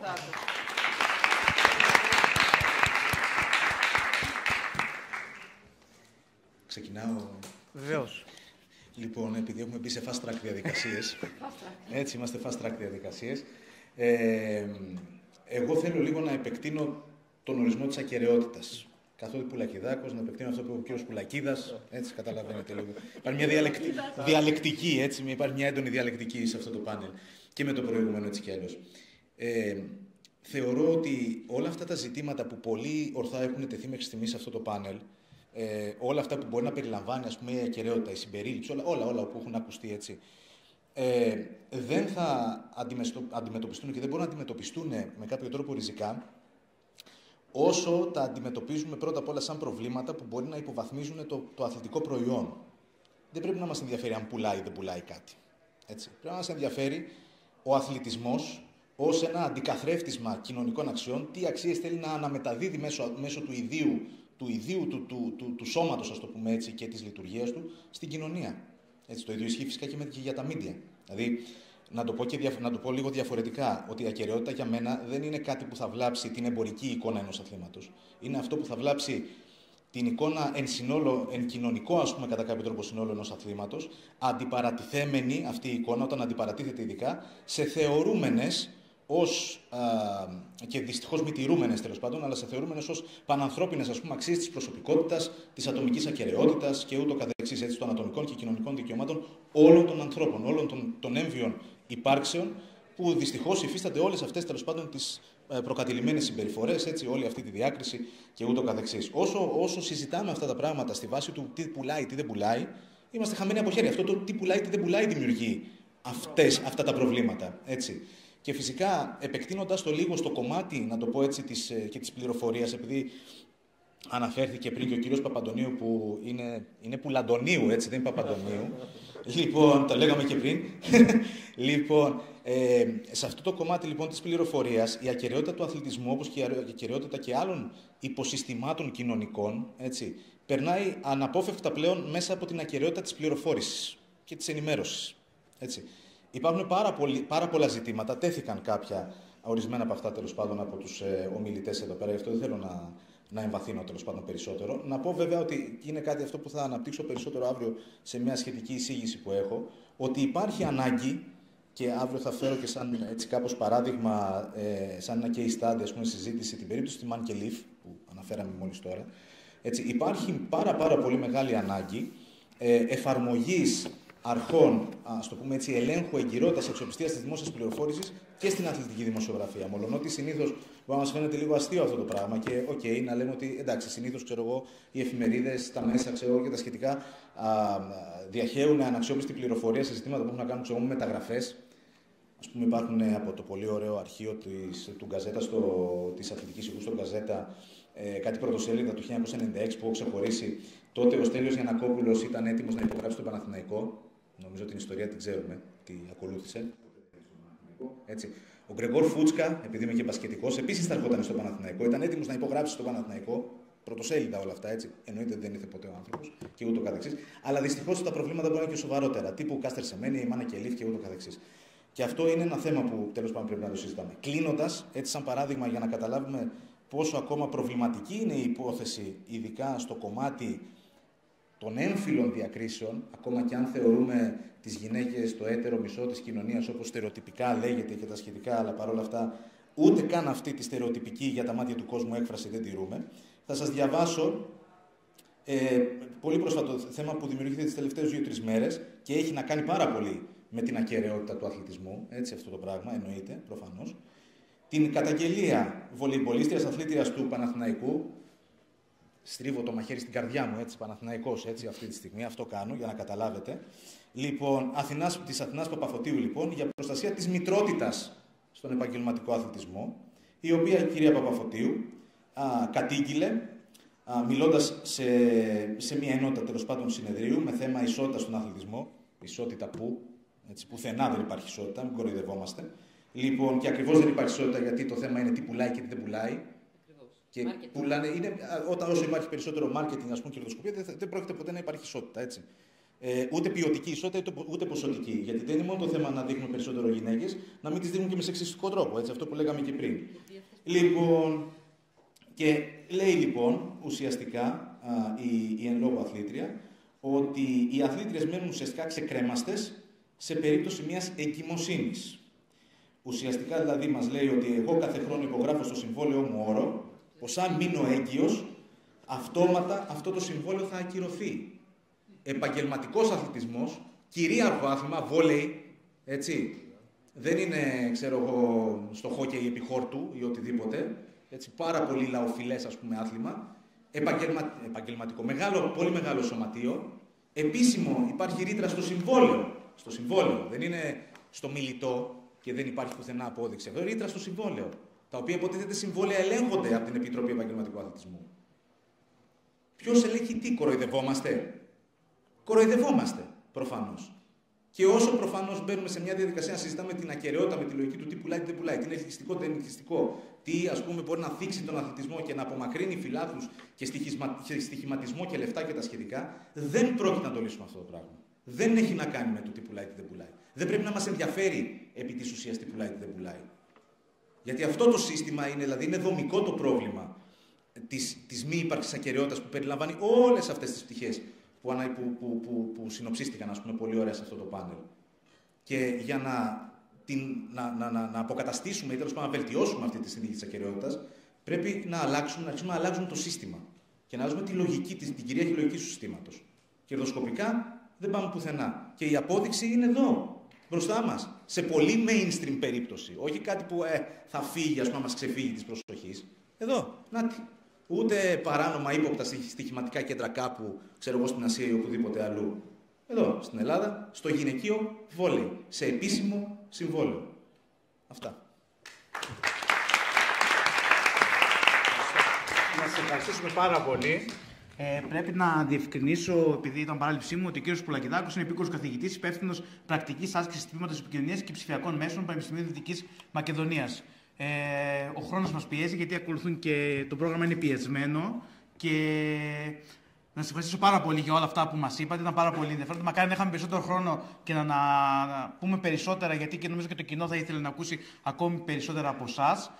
Ακούσαμε τον κύριο Πουλακίδα, ακούσαμε τον κύριο Πουλακιδάκο. Πάμε να ακούσουμε την επόμενη στρογγυλή τράπεζα, όπου ο συντονιστής είναι ο κύριος Πλακίδας. Οπότε με αυτό την assist να... Ποιος είναι, κάποιος... Και εγώ θέλω. 10 δευτερόλεπτα και εγώ θα ήθελα. Είναι πολύ σημαντικό. Επειδή ο χρόνος μας πιέζει, δεν... 10 είναι πολύ σημαντικό. Λοιπόν, 10 δευτερόλεπτα. 10 θα κάνουμε το ρόλο του κακού, 10 και 10. Λοιπόν, για την τελευταία τοποθέτηση, να πω ότι είναι πολύ σημαντικό και αυτή τη στιγμή, κοιτώντας ρεαλιστικά, οι μόνοι που πιέζουν για την αθλητική ακεραιότητα είναι αυτοί που βάζουν χρήματα στο αθλητικό προϊόν. Οπότε, δυστυχώς, επειδή έχουμε στον αθλητισμό γενικότερα παγκοσμίως ανθρώπους εμπλεκόμενους οι οποίοι δεν έχουν την αθλητική ακεραιότητα, θα πρέπει να βάζουμε στο παιχνίδι αυτούς που βάζουν τα χρήματα, που είναι οι χορηγοί, που είναι τα τηλεοπτικά δικαιώματα, να πιέζουν. Οπότε, αν φύγουν από το κάδρο οι χορηγοί, τα τηλεοπτικά δικαιώματα, θα γίνει μια ζούγκλα. Αυτή είναι η δικιά μου άποψη. Δεν θέλω να την αποδεχτείτε, αλλά δυστυχώς αυτή τη στιγμή με την εικόνα της αγοράς που έχω, αυτοί που βάζουν όρους στα συμβόλαια για έλλειψη αθλητικής ακεραιότητας, για περιπτώσεις κακοποίησης, ντόπινγκ, είναι οι χορηγοί και τα τηλεοπτικά δικαιώματα. Χωρίς αυτούς θα γίνει πλήρως ασίδωτο το προϊόν. Αλλιώς πάμε σε καθαρά ερασιτεχνικό αθλητισμό, χωρίς επιδόσεις, γιατί δεν θα μπορούν να ζήσουν, που ήδη δεν μπορούν να ζήσουν οι αθλητές, γιατί παίρνουν ελάχιστα χρήματα και ζουν από κάποια προγράμματα του τύπου υιοθετήστε έναν αθλητή, τα οποία τα δίνουν χορηγοί μεγάλες εταιρείες. Αλλά πρώτα απ' όλα, για να αλλάξει όλο αυτό, πρέπει να αλλάξουμε και πολιτικό σύστημα. Αυτή τη στιγμή ζούμε στον καπιταλισμό. Οπότε λειτουργεί με αυτή την προσέγγιση. Κύριε Πουλακίδα, και εσείς 10 δευτερόλεπτα. Πάρα πολύ, δεν ήταν 10. Λοιπόν, καταρχάς να πω ότι ήταν πολύ ενδιαφέρουσα η τοποθέτηση της κυρίας Μιχαήλ και να προσκαλέσω για το Πανεπιστήμιο να κάνει. Σας πειράζει αυτό να το πάρω, γιατί δεν ξέρω αν ακούγομαι. Λίγο κόβομαι. Ωραία. Λοιπόν, τέλεια. Να προσκαλέσω το Πανεπιστήμιο να γίνει μια αντίστοιχη τράπεζα, γιατί έχει πολύ ενδιαφέρον να συζητήσουμε τα στερεότυπα που δημιουργεί η επικοινωνία. Και όσο μιλούσατε, είχα στο μυαλό μου έρευνα που έγινε στην Αγγλική Premier League, όπου οι sportcasters κατά 80% όταν μιλούσαν για λευκούς αθλητές, μιλούσαν για την εξυπνάδα τους και την τεχνική τους, και όταν μιλούσαν για μαύρους αθλητές, μιλούσαν για τη δύναμη και την ταχύτητά τους. Το οποίο το καταλαβαίνετε από μόνοι σας. Και για τον κύριο Πουλακιδάκο, σχετικά με αυτό που είπατε, να πούμε ότι η FIFA πολύ πρόσφατα όρισε. Εδώ και 2 χρόνια έχει συγκεκριμένες διατάξεις για τη μητρότητα και μετά από απόφαση του δικαστηρίου σε ομάδα της Λιόν, όπου η γυναίκα αθλήτρια έμεινε έγκυος και ότι το βόλεϊ, επειδή δεν είναι επαγγελματικό στην Ελλάδα όπως είναι, γι' αυτό φαντάζομαι, αλλά και πάλι νομίζω μια τέτοια ρήτρα θα έπεφτε. Δεν ξέρω. Είναι πολύ πιθανό να έπεφτε, ναι. Απλά είναι διατάξεις που σιγά σιγά έρχονται από το ευρωπαϊκό δίκαιο σε όλα τα αθλήματα και δυστυχώς ξεκινάνε από το ποδόσφαιρο και σιγά σιγά διαχέονται και σε άλλα αθλήματα. Προστατεύεται η μητρότητα, προστατεύεται ο θυλασμός, επιμικρύνονται τα συμβόλαια, προστατεύονται τα ασφαλιστικά κατά τη διάρκεια της εγκυμοσύνης. Αλλά είναι κάτι που, επειδή δεν είμαστε στο κέντρο της Ευρώπης, τα κύματα αργούν να μας πιάσουν και στην Ελλάδα και στα υπόλοιπα αθλήματα. Σε αυτό που είπατε και μας καλείτε, εμείς πάντως, επειδή όλο αυτό το κενό το έχουμε δει, γι' αυτό στήσαμε αυτό το μεταπτυχιακό εδώ με την κυρία Ιφαντίδου και την ομάδα των ΤΕΦΑ, για να συμπληρώσουμε αυτό το κενό. Το επόμενο συνέδριο που θα γίνει στην Καστοριά, ήδη το έχουμε δεσμευτεί, φυσικά, θα συνεχίσει η κουβέντα μας και οι στρογγυλές τράπεζες και θα έχουμε και κάποιες εργασίες ήδη φοιτητών στα σκαριά. Οπότε θα έχουμε και κάποια αποτελέσματα για αυτά τα πολύ ενδιαφέροντα ζητήματα του integrity, της ακεραιότητας. Οπότε θα σας έχουμε πάλι μαζί μας, ελπίζω. Τέλεια, σας ευχαριστούμε πολύ.